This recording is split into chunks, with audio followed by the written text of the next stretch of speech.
Middle East tensions escalated over the weekend, raising the risk of a prolonged ground operation from the US in Iran and widening the scope of the conflict along with it. So oil prices reacted immediately this Monday morning, with crude oil pushing higher as markets are now pricing in a more persistent supply shock from the Middle East. And the surge in energy prices is also fueling stagflation concerns, complicating the outlook for global central banks. So welcome to Swissquote's Daily Market Talk. It's Monday, the 30th of March. I'm İpek Özkardeşkaya, and we will continue to talk about the broader economic implications of the Middle East war. But before we do, and as always, please keep in mind that opinions are my own and this is not financial advice.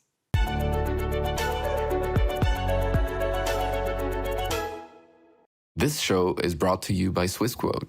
So the Middle East tensions escalated over the weekend as around 3,500 American troops came to the region, increasing the chances of a ground operation that will likely last weeks. And also, Iran-backed Houthis joined the war over the weekend, so that's a big deal, mind you, as their inclusion brings new uncertainty in the Middle East regarding trade through the Red Sea this time, at a time disruption in the Strait of Hormuz is taking a toll on global energy and other essential goods flows, including fertilizers. Saudi Arabia, remember, had redirected its oil exports toward the Yanbu port on the Red Sea and was able to export around 5 million barrels per day of oil, a bit less than the 7 million barrels per day export capacity through the Strait of Hormuz. So now shipping through the Red Sea is also becoming risky, and that's very bad news for the global energy markets, obviously. So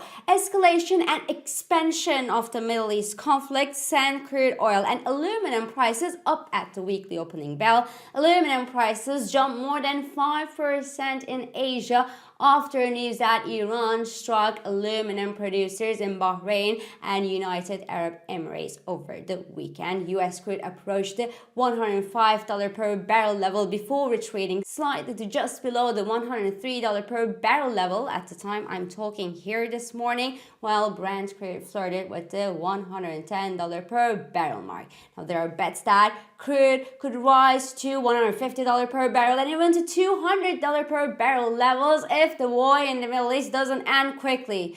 Now I believe that the demand would be so heavily hit if the prices went so high that $128 to $130 per barrel level should be a peak, because global recession odds would take the upper hand and tame upside pressure above these price levels. But I don't know, obviously, no one does, but what's certain is that the persistent rise in oil prices continue to fuel global inflation and stagflation bets, as tighter monetary policies from global central banks could slow down demand, but not fully reverse an external inflation shock that would be caused by the rising energy prices, leaving many economies around the world with high inflation and rising unemployment rates. And that's exactly the definition of stagflation. The latter will, at some point, ease the latest hawkish shift in global central bank expectations, because a sharp economic slowdown in their economies could convince central bankers to act maybe less aggressively, but that's going to be a fine balance between inflation and economic slowdown, and that's not going to be very easy for the central bankers nor the markets to assess at the current moment, because there are still a lot of uncertainties regarding the duration of the war in the Middle East. Now this morning, the Japanese 10-year yield opened the week at a fresh multi-year high near the 2.38% level, but slightly eased since then, while the US 2-year yield is softer this morning. So the slight rebound in sovereign bonds could eventually explain why the S&P 500 futures have also slightly turned positive this morning at the time I'm talking here, but there is no doubt whatsoever that the unideal geopolitical and unideal and deteriorating macroeconomic backdrop will continue to weigh on risk appetite in the coming days and in the coming weeks, unless there is a de-escalation in the Middle East, of course. So the S&P 500 fell more than 2% last week, and it was the fifth consecutive week of losses for this index, while Nasdaq 100 sank more than 3% on Friday, and losses here have now surpassed 10% levels since the January peak, telling that the Nasdaq index is now in the correction zone, with risk only building for a deeper pullback. On the volatility side, the market remains volatile. The VIX index has ended last week above the 30 level, while volatility across the sovereign bonds has also reached eye-watering levels last week. And high volatility on both stocks and bonds has led to one of the largest monthly declines in 60/40 portfolios since 2022.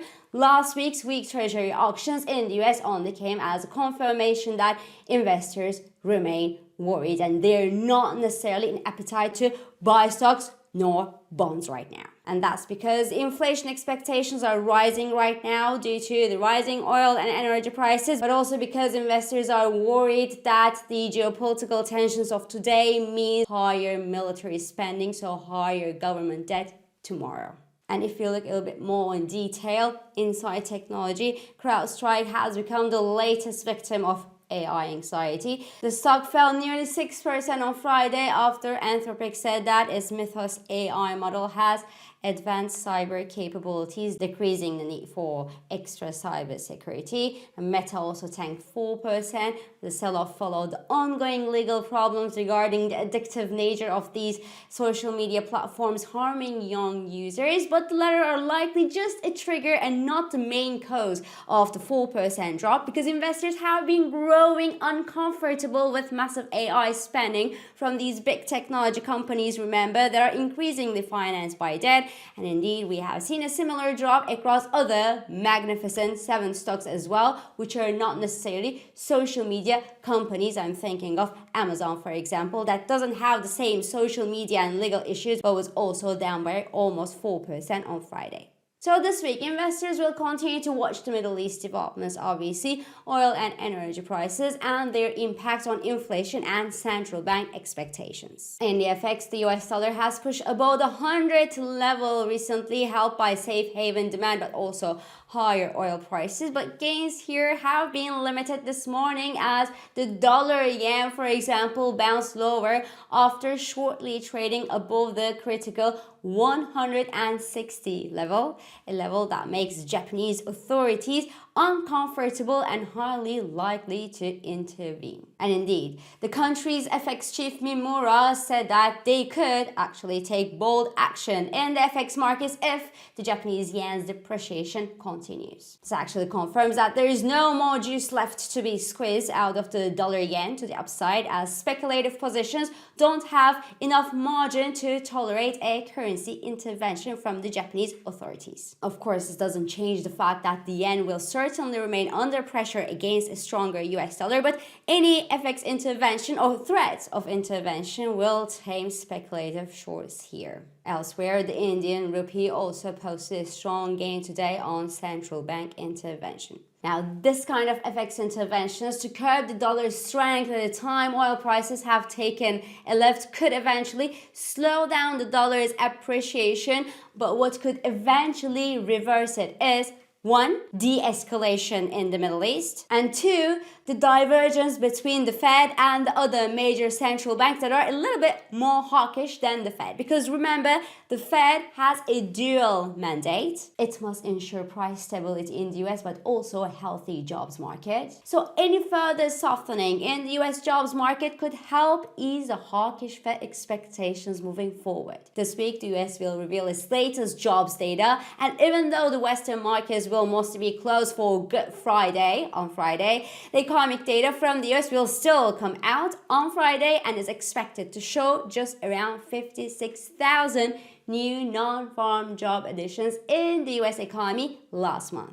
A soft or softer than expected figures or revisions could help lift some of the hawkish pressure off the markets and investors' shoulders and help easing the yields in the US, but the data will obviously remain secondary to the Middle East headlines that will continue to drive the market sentiment again this week. So this is all for this Monday. I'm İpek Özkardeskaya, and thank you for joining me, and thank you for all your beautiful and supportive comments.